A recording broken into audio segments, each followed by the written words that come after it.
Nas últimas aulas, nós vimos a chamada mecânica de fluidos e vimos várias leis básicas que permitem que a gente entenda como que um fluido exerce força, que para a mecânica dos fluidos, a linguagem mais conveniente é a pressão, que é a força por unidade de área. Vimos como uma coluna de fluido exerce pressão sobre um corpo e vimos também como que estão relacionadas as grandezas cinemáticas com as grandezas dinâmicas. Então nós vimos uma relação que nos permitia calcular com que velocidade o fluido escoava, dependendo da diferença de pressão que ele estava submetido. Hoje nós vamos ver um aspecto diferente da mecânica dos fluidos, que é a chamada viscosidade. Evidentemente, a viscosidade é uma propriedade importante e que se manifesta quando nós temos escoamento. Nós poderíamos fazer um análogo entre a viscosidade para os fluidos e a força de atrito para a dinâmica dos sólidos que nós aprendemos. O atrito, quando nós temos um objeto parado, o atrito normalmente não se manifesta. Da mesma maneira, quando você tem um fluido parado, a viscosidade não se manifesta de forma acentuada. No caso do corpo, quando a gente tenta começar a colocar em movimento um corpo, a força de atrito aparece e muitas vezes é um fator dominante no movimento de um corpo. No caso dos fluidos, quando o fluido escoa, a viscosidade, que é uma espécie de força de atrito, como eu estou colocando, passa a ser importante. Para nós entendermos o atrito, nós teríamos que olhar um fluido a nível molecular, a nível da sua constituição microscópica.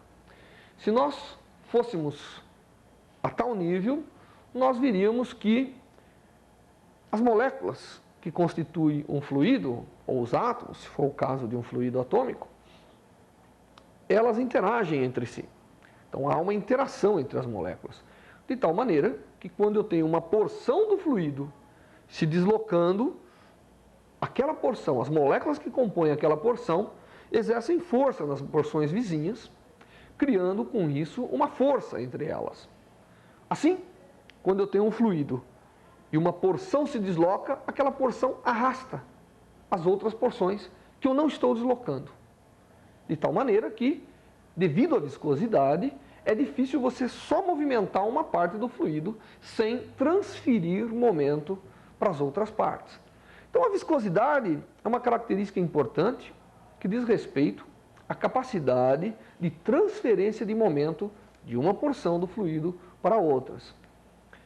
Existem inúmeros exemplos no dia a dia que nós nos defrontamos com a viscosidade.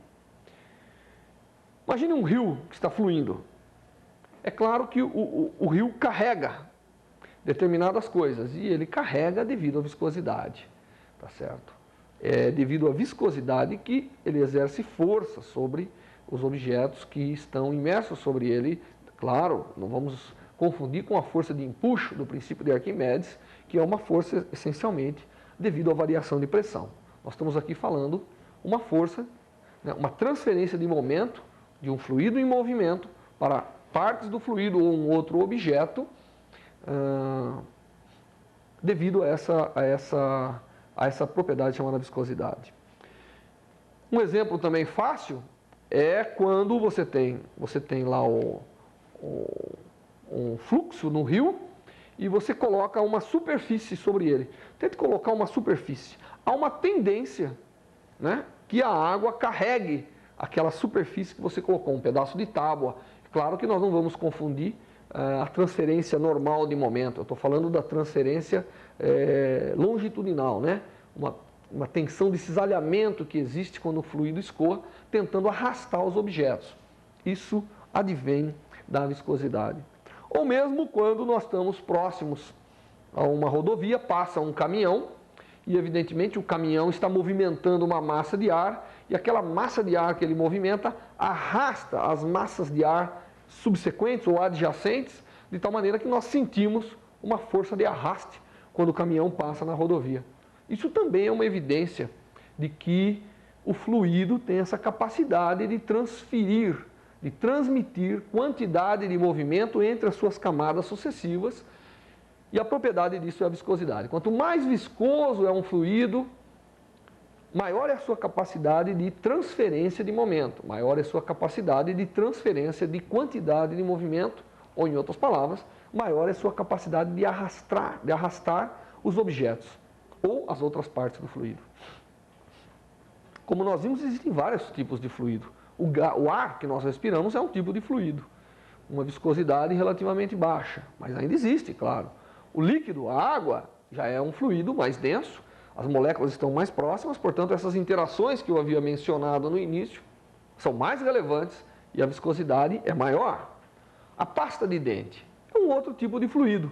Ele escoa, né? Nós sabemos, e se você pegar um pedaço de pasta de dente, você tenta movimentar uma parte, a outra praticamente, mesmo que distante, sofre. Sente a atuação, não é como líquido que eu desloco uma parte, a outra sente pouco. Pasta de dente sofre muito. Por quê? Porque a viscosidade é muito maior. Ou poderíamos falar do mel. O mel, né? Nós sabemos o mel, se você pegar uma bacia de mel, você movimenta uma parte aqui, todo o resto movimenta, devido a essa transferência de quantidade de movimento. Então a viscosidade é uma propriedade importante, principalmente no escoamento. E devido a essa força que existe entre as camadas de um fluido se deslocando, o escoamento, quando eu olho o perfil de velocidade de um rio escoando, por exemplo, ele não é uniforme, porque próximo da parede o fluido tenta arrastar, mas não consegue levar a parede. Já mais por meio do fluido, o fluido consegue arrastar as camadas que são adjacentes. Então isso cria uma variação de velocidade, né, num processo de escoamento que advém da viscosidade. Muito bem, nós vamos aplicar a viscosidade, o conceito de viscosidade, em algumas situações físicas. Mas antes é necessário que a gente possa definir e elaborar uma lei, né, uma expressão que quantifique ou que relacione essa propriedade chamada viscosidade com as forças, com as quantidades de movimento envolvidas no sistema físico. Para a gente definir viscosidade, é mais fácil definir da seguinte maneira. Nós temos um fluido, né, e no meio desse fluido existe um objeto. Esse fluido escoa, se desloca com uma certa velocidade e existirá uma tendência a arrastar esse objeto que está aqui dentro. Se eu fizer uma força aqui, eu vou notar que eu tenho que fazer uma força para impedir que o meu objeto seja arrastado pelo fluido se escoando.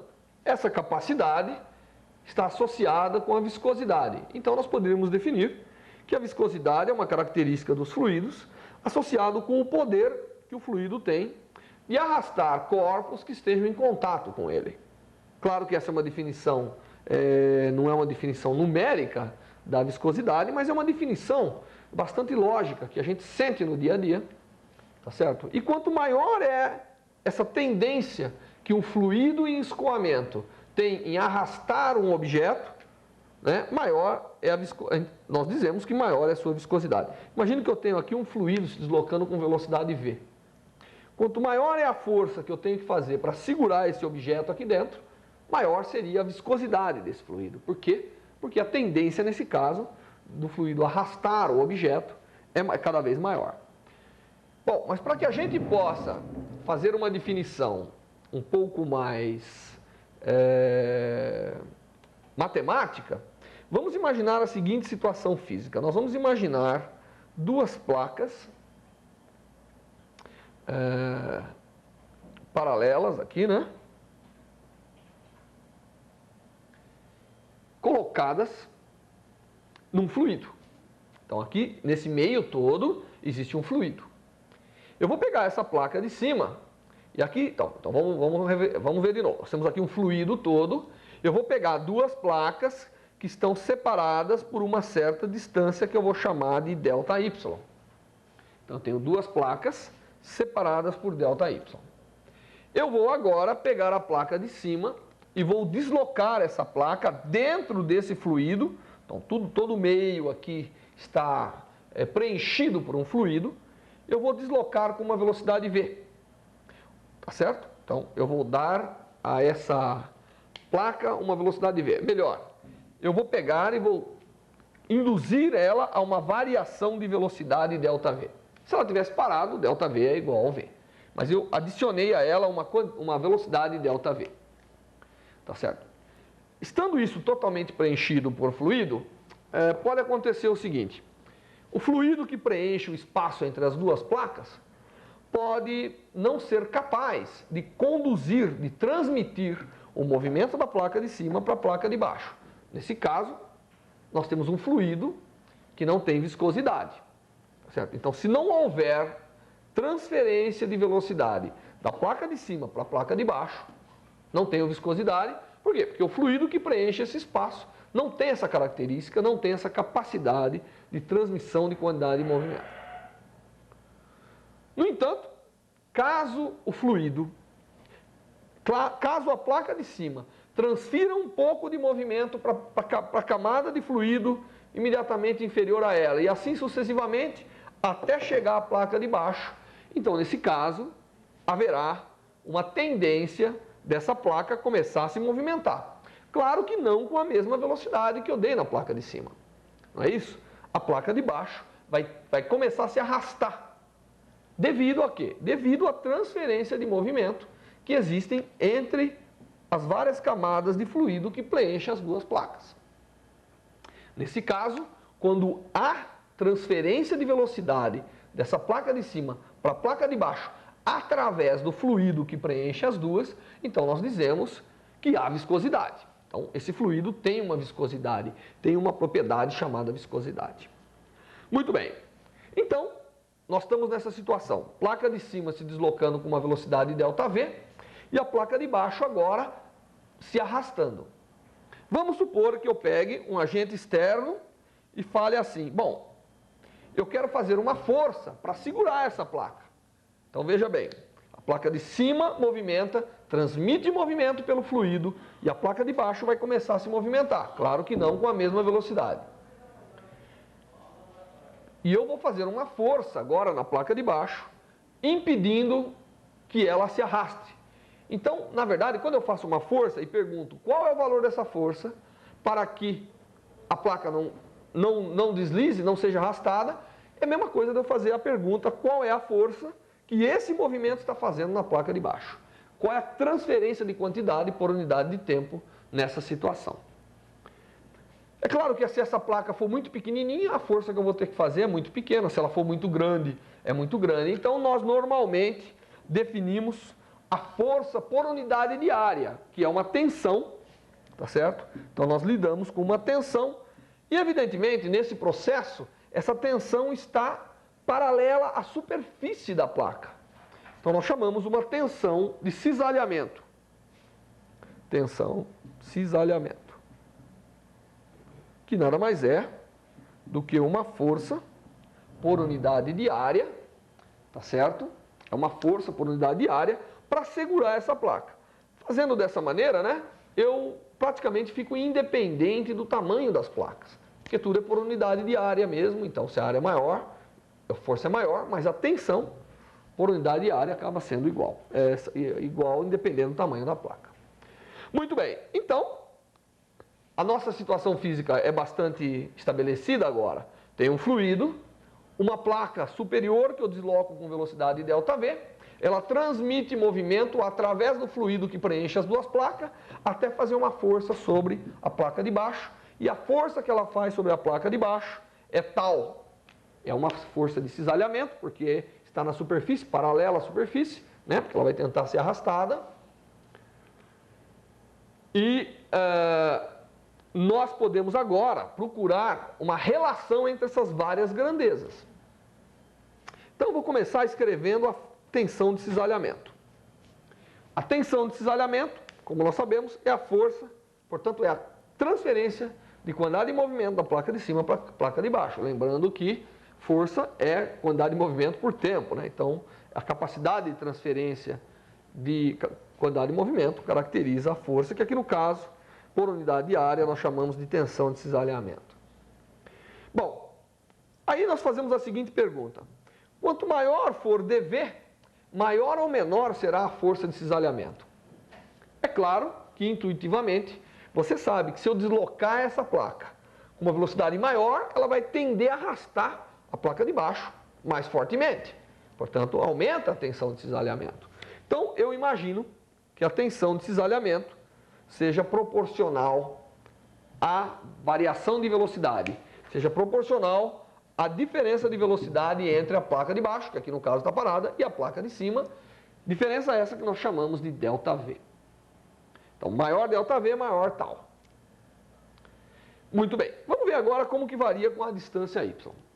Se as placas estiverem próximas ou mais afastadas, novamente é intuitivo que a força exercida sobre a placa de baixo vai variar.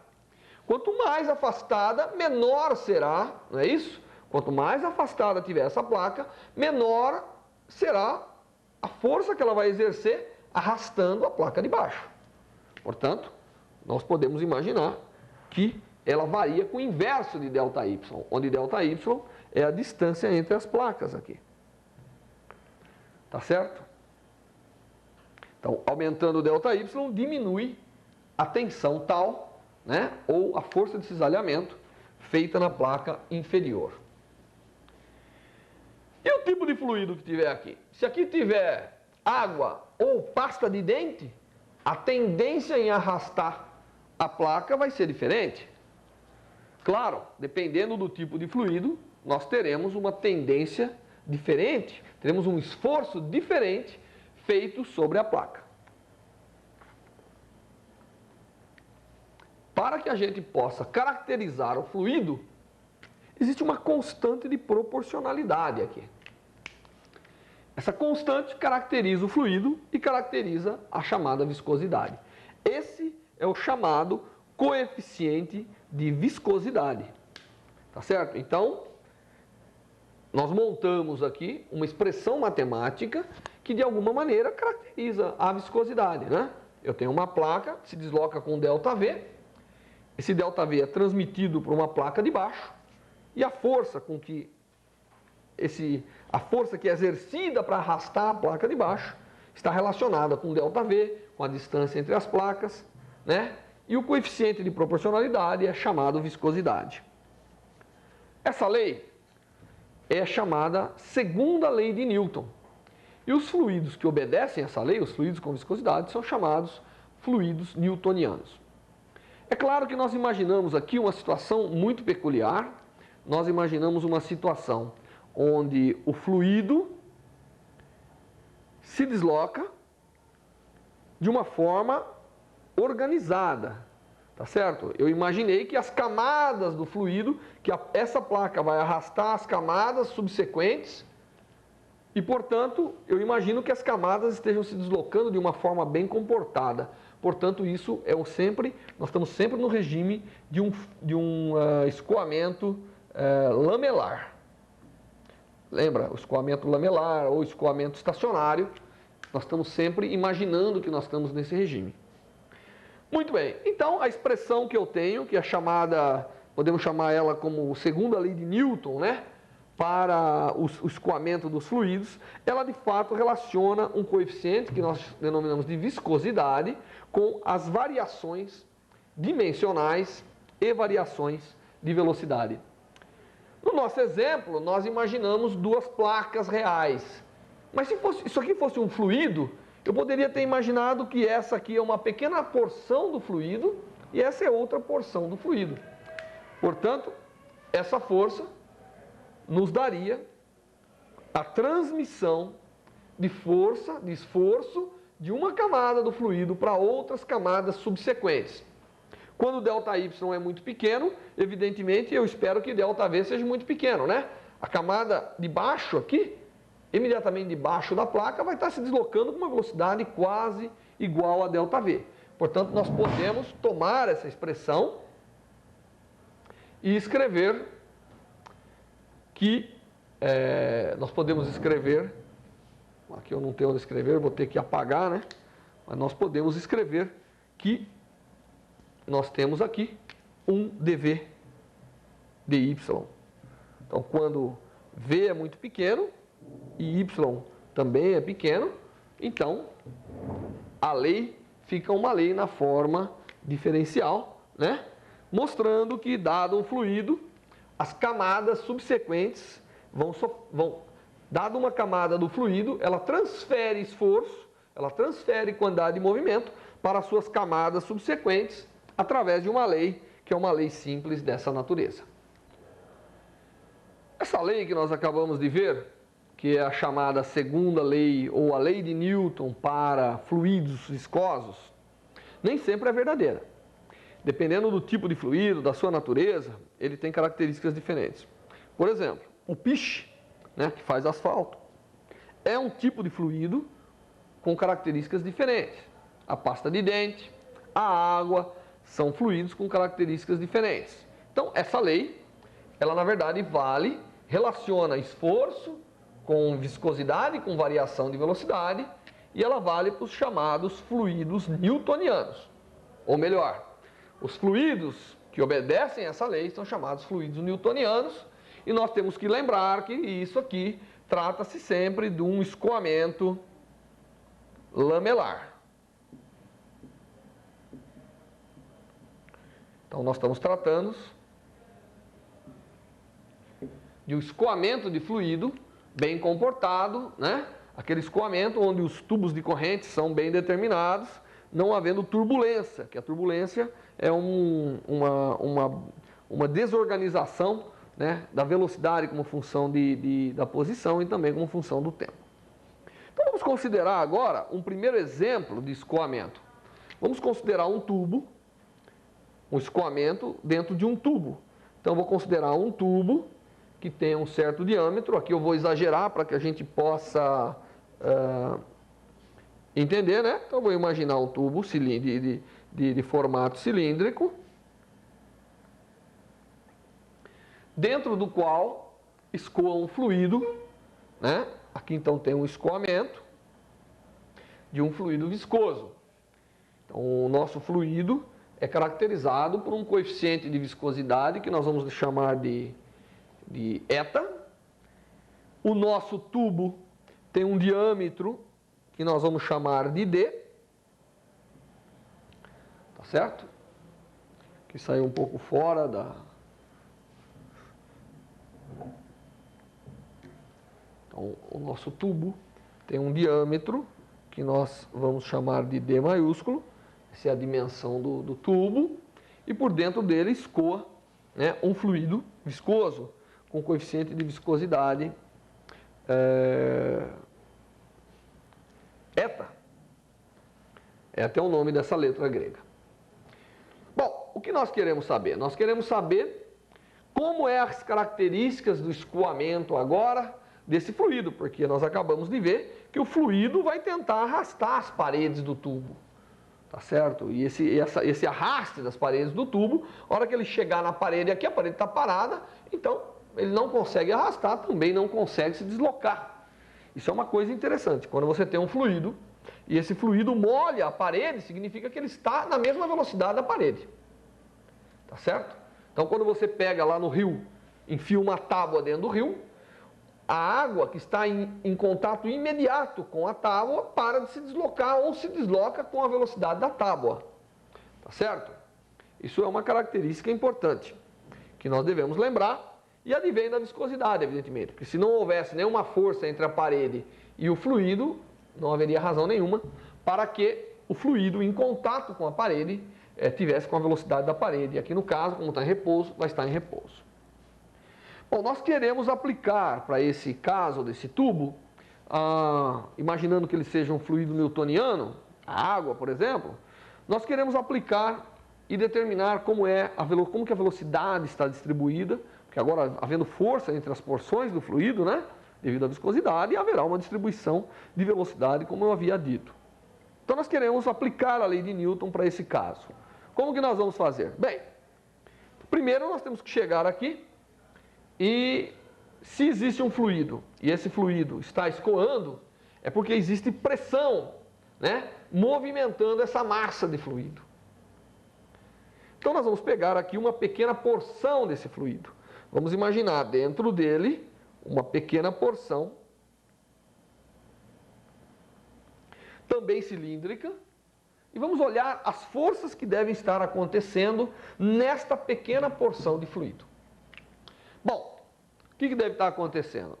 Primeiro, o fluido está escoando. Se ele está escoando, essa porção tem uma massa, e se ele está vencendo, né, todas as resistências e escoando, é porque na superfície de K deve ter uma pressão P, mas na superfície de K deve ter uma pressão superior, que é P mais ΔP.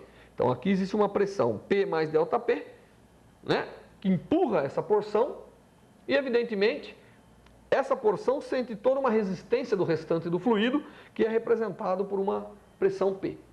Isso é mais ou menos equivalente a gente dizer que para um fluido escoar, nós temos que fazer uma pressão, tem que haver uma diferença de pressão. Senão, evidentemente, o fluido fica parado dentro do tubo. Não é? É necessário que haja uma pressão empurrando o fluido. Muitas vezes essa pressão é causada pela gravidade, às vezes por uma bomba e assim por diante. Mas tem que existir uma variação de pressão ao longo do comprimento do tubo para que o fluido escoe. Muito bem, então essas são as pressões, né, que essa porção do fluido do lado esquerdo faz sobre essa pequena porção considerada, não é? Essa pequena porção considerada, ela tem uma superfície cilíndrica aqui, não é isso? E essa é a pressão com que o resto do fluido do lado direito faz sobre essa pequena porção. Então essas são as forças, vamos dizer, devido ao fluido como um todo, né, devido ao fato que eu estou tentando movimentar aí essa quantidade de massa. Além disso, essa superfície está tentando arrastar as demais porções. Então, essa porção se deslocando, ela sente uma força nesse sentido, né, que está distribuído por toda a sua superfície, e, portanto, ela tem um valor tal por unidade de área, né, por unidade de área dessa superfície considerada, eu tenho uma força tal. Portanto, eu tenho uma tensão de cisalhamento entre essa porção do fluido e o restante. Então, essa porção se deslocando arrasta as outras. Portanto, as outras querem segurar essa pequena porção e, portanto, aparece uma força de cisalhamento em toda a superfície do elemento considerado, da forma que eu desenhei aqui. Então, existe essa tensão de cisalhamento. E é claro que esse elemento que eu considerei deve ter um comprimento, que eu vou chamar de L, e deve ter um raio, que eu vou chamar de R. Então, eu imaginei aqui dentro do meu fluido uma porção imaginária de raio R e comprimento L. Ótimo. Muito bem. Do fato de que eu imagino que essa porção esteja se deslocando num regime estacionário, é porque as forças estão se balanceando. Ou, em outras palavras, a variação de pressão está sendo compensada pela força de cisalhamento que está tentando segurar essa pequena porção do fluido. Então, eu poderia escrever que ΔP vezes a área, né? Porque ΔP vezes a área dessa pequena porção de fluido que eu selecionei é o desbalance de força longitudinal. Então, ΔP vezes a área, que é πr², tem que ser compensada por quem? Tem que ser compensada pela força total que o resto do fluido faz sobre essa porção, que é essa força de cisalhamento. Que, como nós temos tal por unidade de área, se eu pegar a área superficial total desse cilindro, que é 2πrL, vezes tal, eu tenho a força total. Então, isso tem que ser igual a 2πr tal,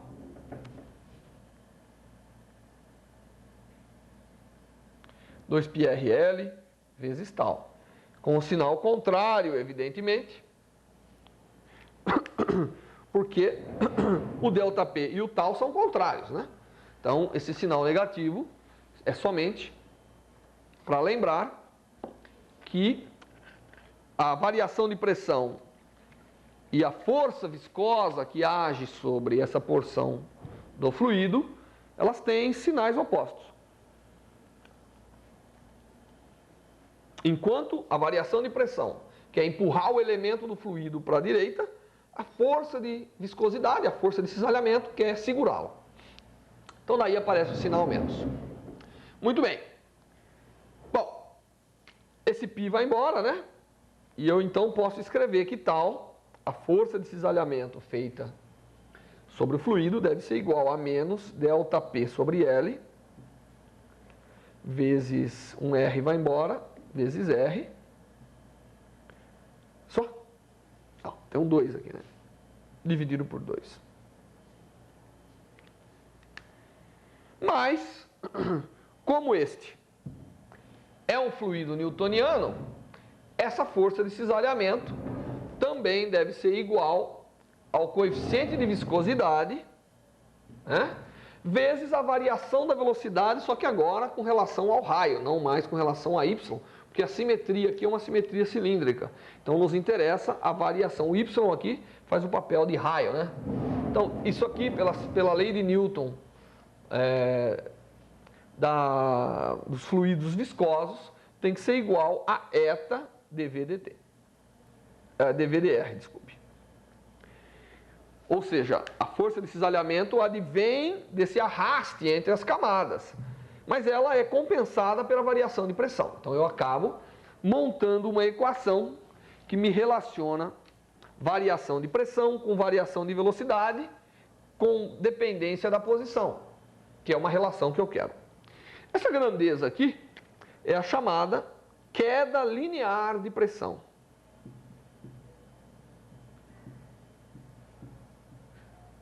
Queda linear de pressão. Ela significa o seguinte: quando você coloca um fluido dentro de um tubo para escoar, você tem que aplicar uma certa diferença de pressão entre os extremos, que equivale a uma diferença de pressão por unidade de comprimento ao longo de todo o tubo, ao longo de todo o sistema, que é caracterizado por esse ΔP sobre L. Tá certo? Não interessa quanto é ΔP e não interessa quanto é L. O que interessa é quanto é ΔP sobre L, que é a queda de pressão por unidade de comprimento.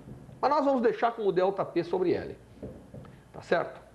Então, dessa expressão agora, eu poderia reescrever, né, isolando a velocidade, eu poderia escrever que a variação de velocidade, quando eu incremento meu R de ΔR, a variação de velocidade é ΔV, tal que ΔV é igual a menos ΔP sobre 2L, vezes 1 sobre o coeficiente de viscosidade, vezes quem? Vezes dr.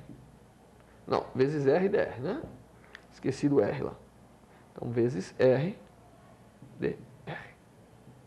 Então, essa expressão relaciona tudo que é importante no escoamento de um fluido viscoso no interior de um tubo.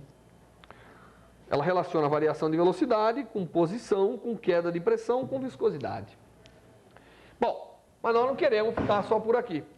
Nós queremos agora pegar essa equação e resolver para o tubo, tá certo? Para isso, nós temos que tentar determinar qual é a velocidade num ponto qualquer, porque isso aqui só está relacionando a variação de velocidade. Muito bem, eu vou reescrever essa equação aqui em cima, tá certo? Para que a gente possa resolvê-la.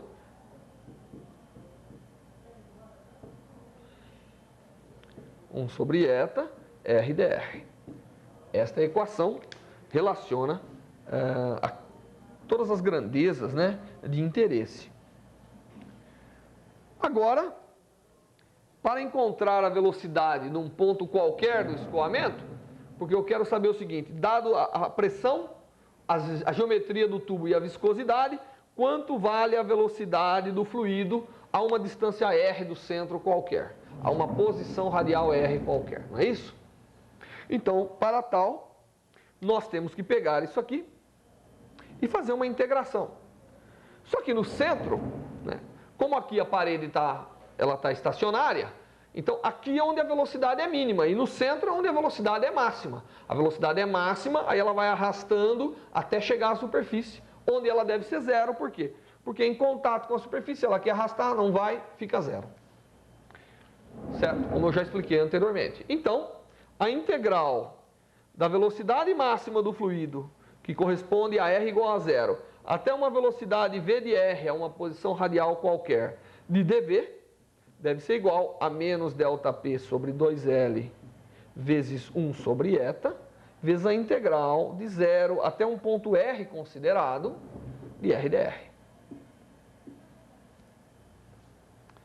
Portanto, V de R, velocidade do fluido numa posição R, menos a velocidade do fluido, que é a velocidade máxima, que é a velocidade no centro do escoamento, é igual a menos ΔP sobre 2L, 1 sobre eta, vezes meio de R quadrado.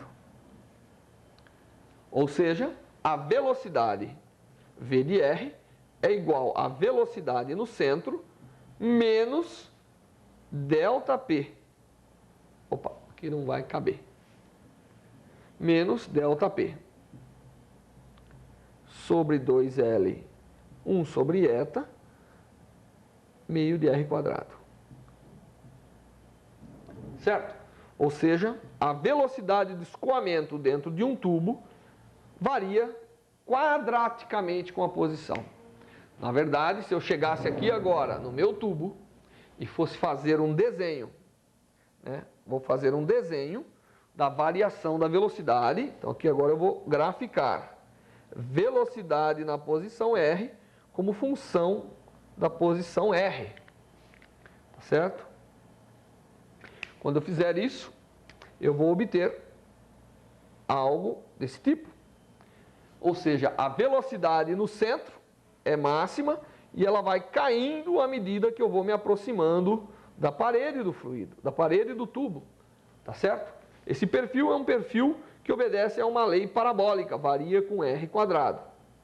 Então, de fato, se a gente pudesse olhar a água escoando dentro de um tubo, nós enxergaríamos a velocidade máxima no centro e na borda as velocidades caindo. Bom, você pode ver isso, embora isso aqui nós aplicamos por um tubo, ele vale também para o rio, né? Podemos imaginar um rio como sendo esse escoamento. E todo mundo sabe que se você chegar num rio que está escoando, pegar papel picado e jogar, no centro a água carrega o papel picado com altas velocidades. À medida que você vai chegando próximo da margem, da borda do rio, os papeizinhos ficam parados, porque ali, de fato, o escoamento diminui devido à viscosidade, devido ao fato que a água não consegue arrastar as margens, não é? Então esse é um fato que a gente observa no dia a dia e é uma coisa interessante de saber que dentro de um tubo o escoamento é máximo, a velocidade do fluido é máximo no centro e cai parabolicamente de acordo com essa relação à medida que eu me aproximo das bordas.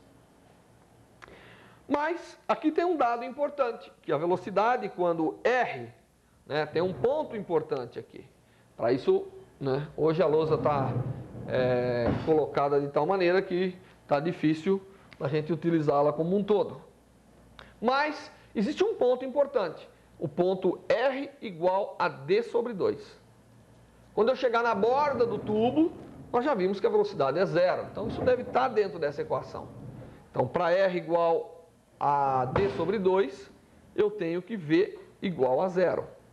Então se eu substituir nessa equação R por D sobre 2, eu fico que zero é igual a Vmax menos toda essa característica do fluido, que eu já vou botar como 4, né? Que tem um 2 daqui e um 2 daqui, vezes D ao quadrado sobre 4. Bom, daqui eu tiro que a velocidade máxima, né? Eu posso passar esse termo para lá, para tirar que a velocidade máxima de escoamento é exatamente dado por essa expressão, dependendo da queda linear de pressão, quanto maior a viscosidade, menor é a velocidade máxima no centro do fluido. Quanto maior a pressão, a variação de pressão linear que você tem, maior é a velocidade. Quanto maior a viscosidade, menor é a velocidade. Quanto maior o diâmetro do tubo, maior é a velocidade no centro do escoamento. Então agora eu poderia combinar numa única equação essa velocidade máxima que eu acabei de determinar com essa expressão que nós temos para escrever uma fórmula geral, que é que a velocidade numa posição R qualquer é exatamente igual a ΔP, você pode rearranjar os termos, né? ΔP sobre L vezes 1 sobre 4 eta vezes D sobre 2 ao quadrado vezes 1 menos R sobre D dividido por 2 ao quadrado. Então, esse é o perfil onde eu já substituí a velocidade máxima determinada, tá certo? Então, dado um escoamento, assim, dado que você tem um tubo de dimensões de diâmetro D, e por ele vai escoar de fórmula lamelar um fluido de viscosidade eta, sujeito a uma variação de pressão por unidade de comprimento, que é ΔP sobre L, esse é o perfil de velocidade ao longo da secção do tubo considerado. É um perfil parabólico que morre na parede do tubo. E isso, de fato, acontece e você pode fazer um experimento em casa para verificar que é verdade. Muito bem. Então, nós temos qual é a velocidade, qual é a distribuição de velocidade. Note que a existência de um perfil de velocidade advém da existência da viscosidade. Se não houvesse viscosidade, esse balanço de forças que eu fiz para o escoamento do fluido dentro de um tubo não poderia ser feito dessa forma. Na verdade, se não houvesse viscosidade, o fluido estaria escoando com velocidade uniforme em todas as posições. Muito bem. Então agora nós conhecemos qual é a velocidade do fluido como função da sua posição. E nós agora queremos determinar uma grandeza importante, que é a vazão. Nós aprendemos que a vazão, ela caracteriza bastante o escoamento. Por quê? Porque ela é, de fato, quanto de fluido, qual é o volume de fluido que escoa por unidade de tempo, né? Qual é a quantidade de massa transportada nesse escoamento. E nós aprendemos que a vazão, θ, era nada mais do que a velocidade vezes a área da secção.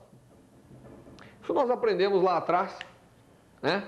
E isso dá volume por unidade de tempo, que é quanto de volume escoa. Só que aqui no nosso caso, que velocidade eu vou usar e que área eu vou usar? Já que a velocidade varia ao longo da área. Então, não é possível que a gente utilize diretamente essa expressão. Nós temos que pegá-la e utilizar com um pouco de cautela.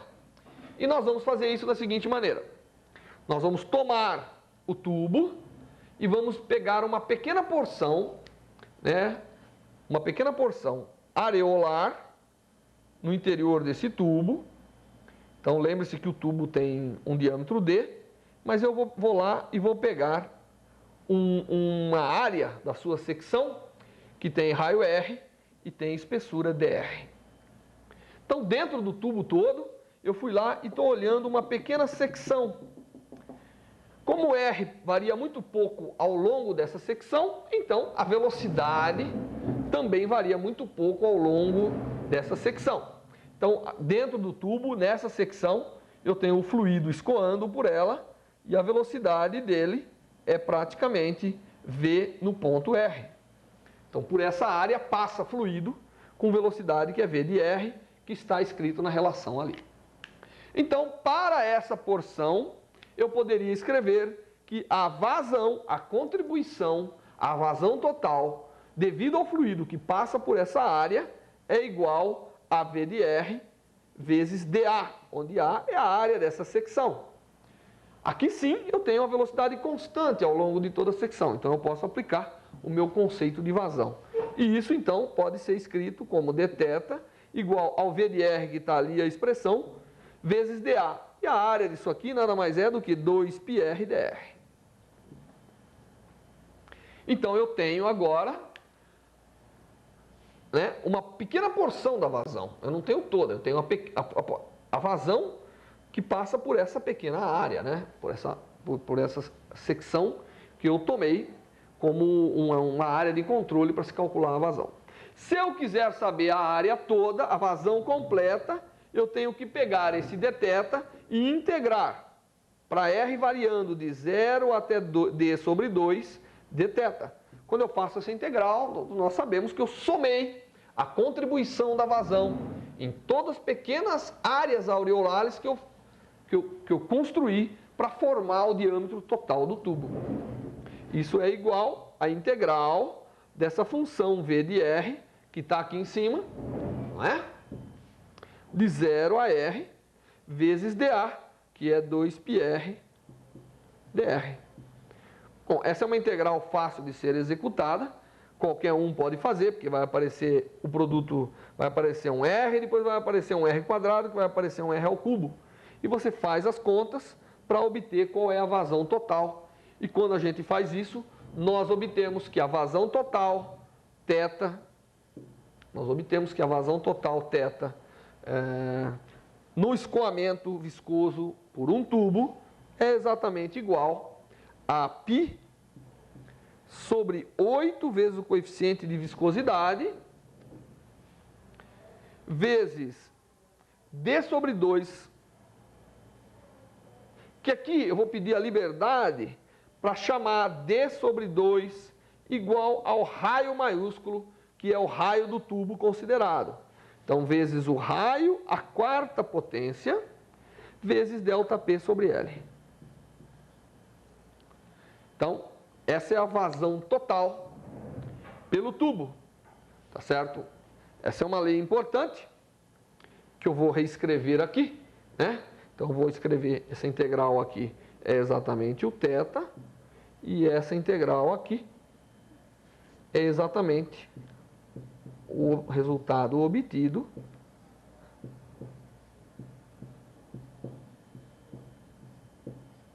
normalmente a gente deixa o ΔP sobre L escrito dessa maneira porque ele é uma característica imposta externamente ao sistema, né? Alguém vai lá e bota uma bomba para forçar o escoamento, capaz de produzir uma diferença de pressão por unidade de comprimento característica. Bom, isso mostra que o volume de água que escoa por um tubo, quando o fluido é viscoso, vai com o diâmetro do tubo à quarta potência. Essa é uma lei importante que recebe o nome de lei de Poiseuille, ou qualquer que seja a pronúncia em francês, né?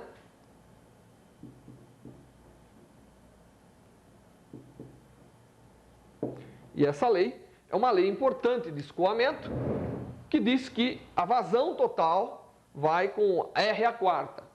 Quanto maior é a viscosidade, menor é a vazão total de fluido que você tem no tubo. Quanto maior é o ΔP sobre L, maior é a vazão. E quanto maior for o raio do tubo que está escoando o fluido, tá certo? A vazão cresce com R à quarta. E essa, então, é uma lei importante do escoamento de fluidos por um tubo cilíndrico. E note que a vazão, ela tem uma característica toda especial devido à existência da viscosidade. Nós calculamos o perfil de velocidade do tubo, calculamos a vazão num tubo, mas é claro que toda essa álgebra que eu fiz para um tubo cilíndrico pode ser feito para outras geometrias. Você poderia imaginar um tubo de secção retangular, ou você poderia imaginar um rio, né? uma lâmina de fluido se deslocando e assim por diante. E você obteria da mesma forma características bem parecidas para o escoamento de um fluido viscoso. Embora a gente tenha visto um único tipo de fluido, que são os chamados fluidos newtonianos, existem outros, não é? Existem fluidos que só escoam quando nós fazemos uma certa tensão sobre eles. E existem aqueles fluidos que não obedecem essa relação. Então, embora as leis que relacionam a variação de velocidade ou a capacidade de transferência de velocidade ou de quantidade de movimento com a tensão sejam muitas, eu enumerei algumas aqui. Essa é a primeira que nós vimos, que são os fluidos newtonianos. A tensão de cisalhamento que você faz, ela é proporcional à variação de velocidade, né? e a constante de proporcionalidade é chamado coeficiente de viscosidade. Existem aqueles que obedecem uma lei diferente, que são os não newtonianos de um modo geral. Esses não newtonianos de um modo geral, eles têm uma lei aqui que vem um expoente diferente de 1. N diferente de 1, certo? E N normalmente pode ter valores dos mais distintos. Existe uma outra classe de fluidos, por exemplo, se você olhar lama, aquela lama, argila que sai durante a perfuração de poços, ela tem uma característica interessante, porque ela só começa a fluir a partir de um certo estado de tensão. Então você tem que fazer uma tensão, a hora que você atingir um determinado valor, ela começa a escoar. Esses são chamados fluidos de Bingham, ou Binghamianos, correto? E obedecem uma lei dada por essa expressão, onde aqui tem um coeficiente que caracteriza o equivalente à viscosidade dos fluidos. Além desses fluidos que eu mencionei, existem outros, como os pseudoplásticos, que têm uma certa lei diferente dessas que eu mencionei, e muitos outros. A mecânica de fluidos para a engenharia ela é muito importante, porque quase sempre nós estamos processando materiais que, embora sejam sólidos na temperatura ambiente, para serem processados, eles têm que ser fluido, como é o caso da fundição de metais. Então eu tenho que entender como que é o fluido metálico, para que eu possa escoá-lo até a forma considerada. A injeção de plásticos é outro tipo de fluido que é muito importante, porque hoje em dia o plástico tem uma presença muito marcante na nossa vida. Então a mecânica de fluidos é, de um modo geral, muito importante para a engenharia e para a ciência de uma forma geral.